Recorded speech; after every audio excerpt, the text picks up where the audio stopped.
रामकृष्ण हरी मैत्रिणींनो, स्वागत आहे आपल्या सर्वांचे। आजच्या व्हिडिओत आपण एकदम मस्त अशी बाही डिझाइन बघणार आहेत, जे की ट्रेंडिंग बाही डिझाइन आहे। तर खूप सुंदर आणि एकदम सोप्या पद्धतीत मी तुम्हाला बाही डिझाइन दाखवणार आहे। त्यासाठी बघा, मी एल्बो लेंथच्या स्लीव्स कट केलेल्या आहेत आणि त्यावरती मी मार्किंग करून घेते चॉकने, की जेणेकरून आपली एकाच बाजूची बाही तयार व्हायला नको ह्यासाठी। तर बघा, आता बाहीचा जो मेन कापड होता त्याला आपण मधून कट लावत दोन बाह्यांसाठी दोन कापड बाजूला करणार। आता आपण अस्तरचं एकच पार्ट घेतले, म्हणजे एक बाही मी तुम्हाला इथं दाखवणार आहे। आणि बघा, हा जो आहे तो साडीचा कापड होता, त्यात मी फ्रिल बनवून घेतलेली आहे। फ्रिल खूप सोपी आहे आणि जर का तुम्हाला फ्रिल बनवता येत नसेल तर फ्रिल कशा पद्धतीने बनवली जाते यावर आपले सविस्तर व्हिडिओ आहेत, तर मी तुम्हाला लिंक डिस्क्रिप्शनमध्ये देणार आहे, तुम्ही बघू शकता फ्रिल बनवण्याची एकदम सोपी पद्धत। तर तयार फ्रिल बघा, मी अशा पद्धतीने अस्तरवर लावून घेतलेली आहे। बघू शकता फ्रिलची दिशा कुठल्या बाजूला आहे हे पण लक्षपूर्वक बघा। आता हा जो काही मेन कापड आहे तर बघा, वरच्या बाजूने उलट होता। आता बघा, हा जो काही दिसतोय तो शिदा कापड आहे आणि त्यावर आपण अस्तर उलट ठेवलेला आहे, म्हणजे फ्रिल बरोबर आतमध्ये आहे, खालून मेन कापड, वरून अस्तर आणि आतमध्ये आपली फ्रिल असणार आहे। आता आपण असं पलटवून टिप का टाकली, तर आपण जिथं फ्रिल जॉईन केलेली होती त्याच टिपवर आपल्याला परत टिप टाकायची होती म्हणून। आणि आपण अस्तर आता व्यवस्थित असं करत दाबटीप टाकून घेतलेली आहे। अस्तरवर दाबटीप टाकल्यानंतर बघा, आपली जी फ्रिल आहे ती एकदम छान अशी खाली आलेली आहे आणि एकदम अल्टरची फिनिशिंग आपल्या या फ्रिलला झालेली आहे, म्हणजे एकदम अंडरग्राऊंड स्टिचिंग इथं आलेली आहे। ठीक आहे, कारण जे काही आपले फ्रिलचे ओपन पार्ट आहे ते दिसणारच नाही। एकदम इकडच्या बाजूने कापड आणि ह्या बाजूने अस्तर, खूप सुंदर अशी फिनिशिंग आपल्या ह्या बाहीला आलेली आहे। जर का तुम्ही बाहीला फ्रिल लावत असणार तर तुम्ही अशा पद्धतीने लावू शकता। आजच्या व्हिडिओत मी तुम्हाला फक्त फ्रिल लॉकच नाही तर ह्या फ्रिलवाल्या बाहीवर डिझाईन देखील दाखवणार आहे। व्हिडिओ छोटासाच आहे पण खूप महत्त्वपूर्ण आहे, पूर्ण एंडिंगपर्यंत बघा। आणि व्हिडिओ आवडला, थोडा जरी फायदेशीर वाटला तर नक्कीच लाईक शेअर करा आणि चॅनलला नवीन असणार तर चॅनलला सबस्क्राईब करा, सोबत बेल आयकॉन क्लिक करून ऑलवर सेट करा रोजचे असे छान छान व्हिडिओ पाहण्यासाठी।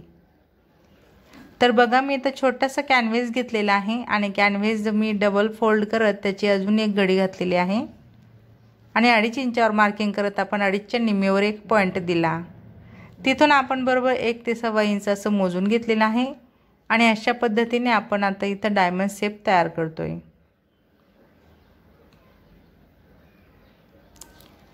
आता त्या बाहेर आपण बरोबर अर्धा ते म्हणजे पाव इंच ते अर्धा इंच आपण इथं मार्जिनसाठी कॅनव्हेस घेतलेला आहे। दोन्ही बाह्यांसाठी मी सोबत कट करणार आहे। बघा, सर्वप्रथम बाहेरचा कट करून घेतलेला आहे आणि नंतर आपण आतील बाजू कट करणार आहेत। ओके, अशा पद्धतीने बघू शकता असा आपण स्क्वेअर तयार केला, म्हणजे आपण तो डायमंड शेपमध्ये लावणार आहेत त्याला। आता आपण त्याला बघा, एक अस्तर घेतलेला आहे मी आणि इस्त्रीची मदत न घेता आपण डायरेक्ट मशीनवर देखील आपण याला करू शकतो। आजूबाजूला पाव इंच कापड सोडलेला आहे तो आपण त्याला फोल्ड करत संपूर्ण आपलं हे जे काही कॅनव्हेसचा पेपर आहे तो आपण असं फोल्ड करून घेणार आहेत, म्हणजे त्याला आजूबाजूने आपल्याला कव्हर करायचं आहे। आता बघू शकता अशा पद्धतीने आपलं हे छान असं पॅच आपण बनवलं। आता त्याला काय करायचं आहे, आपल्याला बाहीवरती अटॅच करायचं आहे। त्यासाठी बघा, आपलं पॅच बरोबर सेंटरला यायला हवं म्हणून आपण सेंटरला एक मार्किंग करणार। चॉकच्या मदतीने मार्किंग मी करून घेते, की जेणेकरून आपली जी डिझाईन आपण बनवतोय ती एकदम सेंटरला यायला हवी। आता इथं बघा, मी अशा पद्धतीने हा स्क्वेअर असा ठेवलेला आहे आणि पिन लावून व्यवस्थित सेट केला।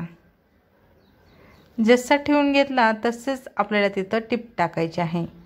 4 कॉर्नर आहेत, 4ही कॉर्नरवरती आपल्याला सुई आतमध्ये थांबवायची असते आणि मग दाब उचलून मशीन आपल्याला फिरवायचं असतो कापड। याच्याने आपल्याला तंतोतंत डिझाईन मिळत असते आणि स्क्वेअर जसा आहे तसाच आपल्याला तयार मिळणार आहे। आता संपूर्ण स्क्वेअरवर टिप टाकल्यानंतर आपण आतील वेस्टेज कापड कट करतोय।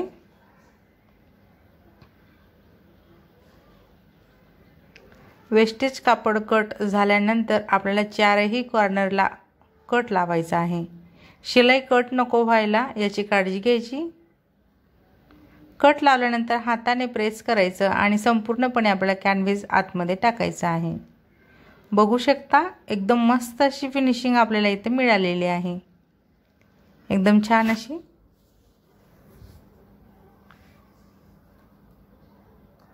तर आता आपण त्यावर दाबटीप टाकणार आहेत आणि इथं आपण लेस वगैरे लावणार नाहीयेत।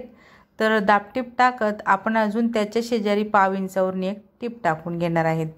ठीक आहे, बघा अशा पद्धतीने बरोबर पाव इंचाच्या गॅपने। तर खूप सुंदर आणि एकदम युनिक अशी झटकेपट डिझाइन मी तुम्हाला आजच्या ह्या व्हिडिओत दाखवलेली आहे। व्हिडिओ तुम्ही शेवटपर्यंत बघितला त्याबद्दल तुमचे सर्वांचे खूप खूप धन्यवाद। असेच माझे व्हिडिओ बघत चला व मला सपोर्ट करा। व्हिडिओ आवडला असेल, थोडा जरी फायदेशीर वाटला असेल तर नक्कीच लाईक करा, शेअर करा, कमेंट करा। चॅनलवर नवीन असणार, पहिल्यांदाच माझा व्हिडिओ बघत असणार तर चॅनलला नक्की सबस्क्राईब करा। सोबत बेल आयकॉन क्लिक करून ऑलवर सेट करा रोजचे असे छान छान व्हिडिओ पाहण्यासाठी। चला तर मग भेटूया आपण पुढच्या एक छान अशा व्हिडिओत आणि नवीन डिझाईन सोबत। धन्यवाद।